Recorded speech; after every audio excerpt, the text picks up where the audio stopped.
let's get into this. Let's take 15 minutes. 15 minutes for her to talk about her positions on the Israel-Hamas war, an international war, which no American wants. Make sure y'all hit a like for the algorithm, subscribe to the channel, and turn on your notifications. And make sure you guys tap into the Patreon. Link is in the description as well as pinned to the top of the chat. The likes is low. It's over $5,000. It's over 5,000 people that's watching this on YouTube alone. And I see the likes incredibly low. The likes is only at 25%. 20% actually, not even 25%. The likes is at a little over 1,000. 20% of what the amount of people that's watching right now. So y'all got to get the likes up. Let's rock. Okay. Another issue, big one, is immigration. Mm-hmm. As Vice President, you were tasked with addressing the root causes of migration in southern countries and northern part of Central America. The northern part of Central America that affects the southern border of the U.S. Mm-hmm. During the Biden-Harris administration, let me just make sure I get what she's saying right. Give me a second. Southern countries and northern part of Central America. The northern part of Central America that affects the southern border of the U.S. Mm-hmm. During the Biden-Harris administration, there were record numbers of illegal border crossings. Why did the Biden-Harris administration wait 3.5 years to implement sweeping asylum restrictions? Well, first of all, the root causes work that I did as Vice President, that I was asked to do by the President, has actually resulted in a number of benefits, including historic investments by American businesses in that region. The number of immigrants coming from that region has actually reduced since we began that work. But I will say this. That's lies. That's all lies. Joe Biden and I. Wait, did she just say that they produce jobs? That new businesses sprouted up as a result of her root cause tackling of the immigrant? Hold on, I didn't hear what I just heard. What the fuck am I hearing? First of all, the root causes work that I did as Vice President, that I was asked to do by the President, has actually resulted in a number of benefits, including historic investments by American businesses in that region.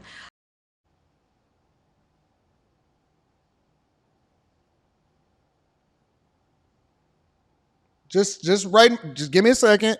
I'm a C student.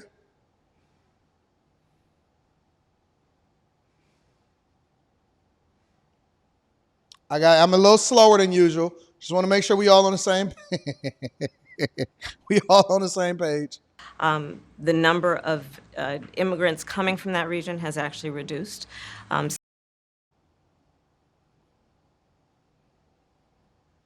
Immigrants lower. Let's continue. Since we began that work, but I will say this, that Joe Biden and I and our administration worked with members of the United States Congress on an immigration issue that is very significant to the American people and to our security, which is the border. And through bipartisan work. Hold on. Stop hitting me with the word salad.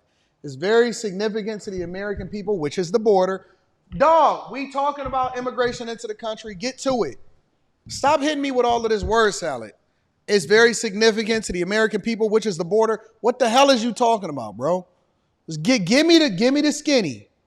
What did y'all do at the border and why we got so much immigration into this country? Stop gaslighting. Including some of the most conservative members of the United States Congress. A bill was crafted, which we supported, which I support. And Donald Trump got word of this bill that would have contributed to securing our border, and because he believes that it would not have helped him politically, he told his folks in Congress, don't put it forward. He killed the bill. A border security bill that would have put 1,500 more agents on the border. And let me tell you something, the Border Patrol endorsed the bill. And I'm sure in large part because they knew they were working around the clock, and 1,500 more agents would help them. That bill would have allowed us to increase seizures of fentanyl. Ask any community in America that has been devastated by fentanyl what passing that bill would have done to address their concern and a pain that they've experienced. So you would push that legislation again. I just want to ask about... Not only push it, I will make sure that it comes to my desk and I would sign it. Just one other question about something that you said in 2019 when you first ran. There was a debate. You raised your hand when asked whether or not the border should be decriminalized. Do you still believe that? I believe there should be consequence. We have laws that have to be followed and enforced that address and deal with people who cross our border illegally, and there should be consequence. And let's be clear, in this race, I'm the only person who has prosecuted transnational criminal organizations who traffic in guns, drugs, and human beings. I'm the only person in this race who actually served a border state as Attorney General to enforce our laws, and I would enforce our laws as president going forward. I recognize the problem. Generally speaking, how should voters look at some of the changes that you've made, that you've explained some of here, in your policy? Is it I'm just taking because notes, you have y'all. more experience now and you've learned more about the information? Is it because you were running for president in a Democratic primary? And should they feel comfortable and confident that what you're saying now is going to be your policy moving forward? Dana, I think the most important and most significant aspect of my policy perspective and decisions is my values have not changed. You mentioned the Green New Deal. I have always believed, and I have worked on it, that the climate crisis is real. What does this have to do with immigration? What does this have to do with immigration into the country? All right, so I wrote down some notes, right? She said that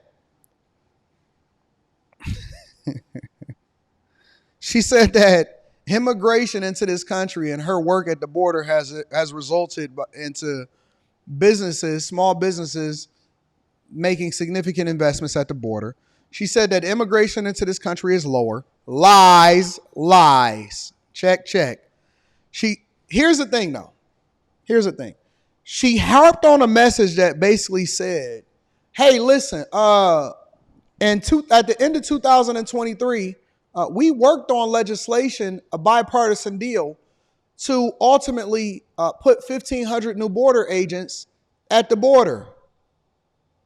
Interesting. Okay. I wonder, because what people don't know, and I say this often, and I'm going to continue to hit this point, is that they tried to pair that legislation in, and they tried to make it a national security bill, which would also help to fund Israel, Ukraine, and Taiwan. And so what the Republicans was basically saying is these are separate issues. Of course, the border security is going, hey, man, give us anything that we can take. We'll take it. But here's the key thing. Republicans said, hey, listen, we want that to be a separate deal. Y'all should not be pairing this all in a national security deal. It should be its own separate thing. And so when they say a bipartisan deal, Democrats and the Biden administration was basically asking for the House in order to stem the flow of migrants at the border. In which, here's the key. They're touting that over the last 2 months that they've slowed immigration into this country.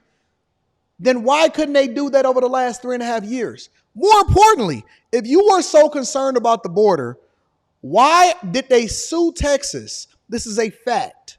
They sued Texas because Texas refused to leave their borders open in order to open up the borders and let more people into this country. Going forward, letter was written and signed by Houston Mayor, at the time, Houston Mayor, Karen Bass over there in Los Angeles, Chicago Mayor Brandon Johnson, Mike Johnson over in Denver, who, by the way, we're going to cover that. Migrants are taking over apartment buildings over there. New York Mayor Eric Adams. All of these people signed a letter directly addressing the president as far as becoming a sanctuary city, which basically opened up our borders. And all Greg Abbott did was say, okay, well, y'all can share in the pain that we dealing with since the United States government are literally suing us and not closing off our borders. We got 15 million estimated that we can know of migrants that cross into this country, but she's sitting here saying that immigration is lower into our country. This is all cap. First, part one was cap. Part two is cap.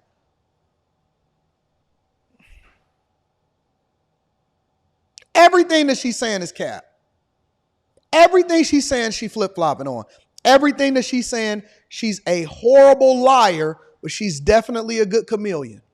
And now she's flip-flopping and she's changing the question into being something that's completely different than what the interviewer asked. The interviewer asked about immigration. That it is an urgent matter to which we should apply metrics that include holding ourselves to deadlines. Why is Tim Walz there? Why is Tim Walz here? On time. We did that with the Inflation Reduction Act. We have set goals for the United States of America and by extension the globe around when we should meet certain standards for reduction of greenhouse gas emissions, as an example. That value has not changed. What are we talking about? Around what we need to do to talking about secure our immigration. border. That value has not changed. I spent 2 terms as the Attorney General of California prosecuting transnational criminal organizations, violations of American laws regarding the illegal passage of guns, drugs, and human beings across our border. My values have not changed. Look at so that is the reality of it. And 4 years of being vice president, I'll tell you, one of the aspects to your point is traveling the country extensively. I mean, I'm here in Georgia. I think somebody told me 17 times since I've been vice president in Georgia alone. I believe it is important. Campaign rallies. At campaign rallies. Majority of those times that she visited Georgia, it was to stomp for abortion and to continue to push when they was also trying to get Biden into the White House also. Jesus. It's a swing state. Consensus. And it is important to find a common place of understanding of where we can actually solve problems. On that note, you had a lot of Republican speakers at the convention. Will you appoint a Republican to your cabinet? Yes, I would. Anyone in mind? Yes, I would. No one in particular in mind. When you look up and to the left, it's a lie.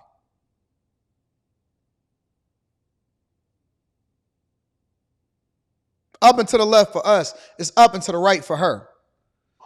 Look at her eyes. Yes, I would. Anyone in mind? Yes, I would. No one in particular in mind. We got 60. All lies. It's all lies. Everything that she's saying right here is a lie.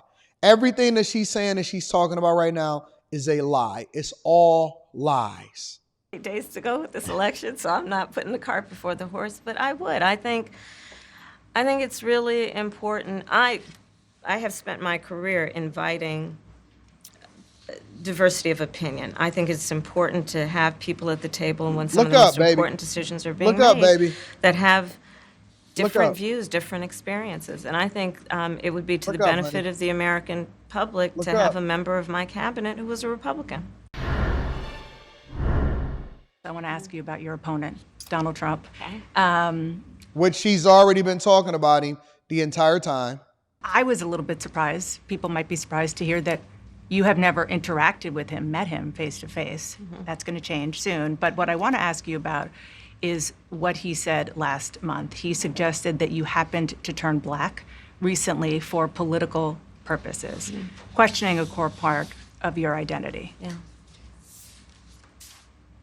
Any same old tired playbook. Next question, please. That's it? That's it. Okay. Let's talk about some foreign policy. So she still don't respect y'all. She still don't respect y'all. Listen, for all of you that is leaning on the fact that she a black woman, this is the classic deflection. If you ask me and you say, Anton, which I don't really do the whole color thing, right? But in a general sense, I understand what most people are saying when they say, are you black? Yeah, I'm black. My father was black. My mama was black. My grandfather was black. Everybody was. I mean, that's what I am, honestly. I mean, for the sake of conversation, of course, I think that black is just a color, and it's something it's a trope that's been put on you in order to separate you and all of this other stuff, and African American, all of this other stuff, whatever. In its general sense, yeah, I'm a black man. It just is what it is. It's not that I identify or I rock out with people that is only black. I believe in supporting people based off of the content of their character or whether or not they're good people. Because it's dope white people, it's bad white people, it's bad black people, it's dope black people, it's people all across the spectrum. Your individual choices is what define you, not what you can't control. I mean, for the sake of conversation, oh yeah, I'm a black guy. She's still playing in y'all faces. She don't care nothing about what you talking about, big dog. Issues that would be on your plate if you become commander-in-chief. President Biden has tried unsuccessfully to end the war between Israel and Hamas in Gaza. He's been doing it for months and months, along with you. Would you do anything differently? For example, would you withhold some U.S. weapons shipments to Israel? That's what a lot of people on the progressive left want you to do. Let me And be the very right, we all don't want to continue to fund a war that we shouldn't be a part of. clear. I'm unequivocal and unwavering in my commitment to Israel's defense and its ability to defend itself. And that's not going to change. But let's take a step back. October 7, 1,200 people were massacred. Many young people who were simply attending a music festival. Women were horribly raped. As I said then, I say today, Israel has a right to defend itself. We would. And how it does so matters. Far too many innocent Palestinians have been killed. And we have got to get a deal done. We were in Doha. Mm-hmm. We have to get a deal done. This war must end. In the meantime, and we must get a deal that is about getting the hostages out. I've met with the families of the American hostages. Let's get the hostages out. Let's get the ceasefire done. but no change in policy in terms of arms and so forth. No, we have to get a deal done. Dana, we have to get a deal done. When you look at This woman don't have a fucking clue in hell. the significance of this to the families, to the people who are living in that region, a deal is not only the right thing to do to end this war, but will unlock so much of what must happen next. I remain committed since I've been on October 8 to what we must do to work toward a two-state solution. Let me tell y'all something, bro. I'm trying to figure out where the money is. That's where I'm trying to figure. And why do I say where I'm trying to figure out where the money is?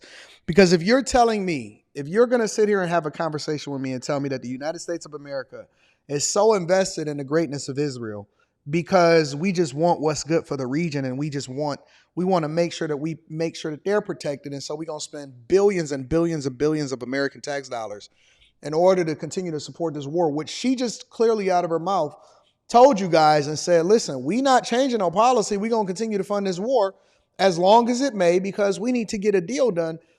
Let me tell you something, bro. You know what's not talked about aside from the fact that Americans think that we should put Americans first and we should stop participating in these proxy wars? You know what's so funny? Ask her about the Congo. Ask her about the genocide that's happening at a much greater rate over in Sudan. Ask her about what the hell is happening over there in Haiti. Now, I'm not saying that we need to be participating in all of these international conflicts, but what I am saying is that why are they picking and choosing Israel specifically, and we just completely ignoring what's happening over in Sudan and the Congo and Haiti and all of these other places across the world, whereas literally millions of people every single day is getting slaughtered. Millions of people every single day is getting slaughtered in Sudan and the Congo. The Congo been a massacre ground for decades. Sudan, everybody is displaced and don't nobody care. Haiti, they burning bodies in the street. But we so focused on the Israel-Hamas war. Where the money at? Where's the money at? Where's the money at? Honest to God. I just want to ask a question because everybody acting like it don't exist. It's not something that's covered by the media. Nobody want to whisper Sudan. It's almost like Sudan and the Congo are words of war. It's like you are banned from saying Sudan and Congo.